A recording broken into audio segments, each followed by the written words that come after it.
السلام علیکم۔ قرآن مجید کی سورہ شعراء میں اللہ تعالیٰ نے کئی رسولوں کے تذکرے بیان کیے ہیں۔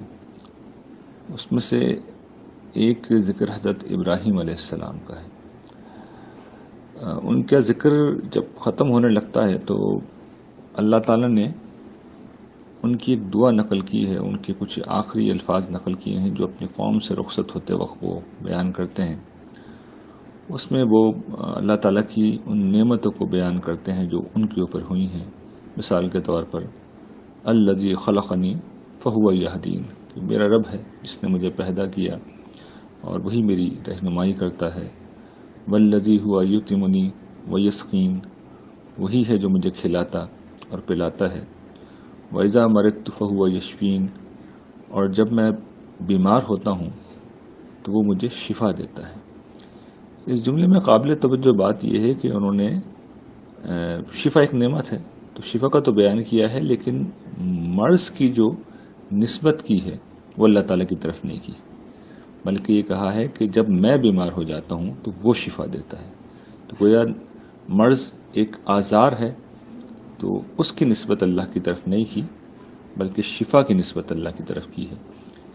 لیکن ہم اگلی آیت جب دیکھتے ہیں تو وہاں وہ کہتے ہیں والذی یمیتنی ثم یحیین، کہ جو مجھے موت دے گا اور پھر مجھے زندہ کرے گا۔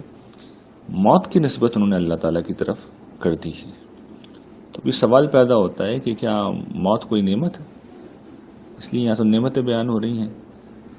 تو اس سوال کا جواب یہ ہے کہ جی ہاں، موت ایک نعمت ہے، یعنی اللہ تعالیٰ کی اسکیم میں ایک نعمت ہے۔ اگر کسی شخص کے سامنے اللہ تعالیٰ کی پوری اسکیم ہو تو یہ نعمت ہے۔ انسانوں کی دنیا میں یہ سب سے بڑی مصیبت کا نام ہے۔ کہیں موت آ جائے تو رونا پیٹنا مچ جاتا ہے۔ ہماری موت کی ہمیں اطلاع مل جائے تو ہم اسے اپنی سب سے بڑی بدنصیبی خیال کرتے ہیں۔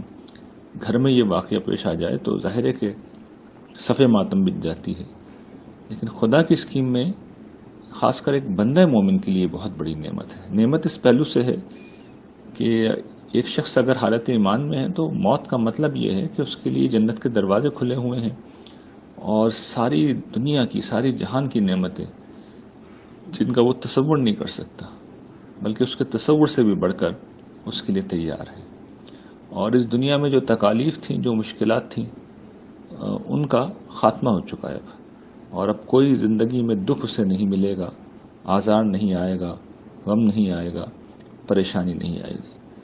تو قرآن مجید کی اسکیم میں موت ایک عظیم نعمت ہے، لیکن یہ نعمت اس وقت ہے کہ جب بندہ مومن خدا کی بندگی کی زندگی گزارتا ہے، اور اگر ایسا نہیں ہے تو پھر موت سے بڑی کوئی مصیبت نہیں ہے، اس لیے کہ ایک نافرمان و مجرم کے لیے موت کا مطلب یہ ہے کہ اس کی پکڑ شروع ہو گئی ہے۔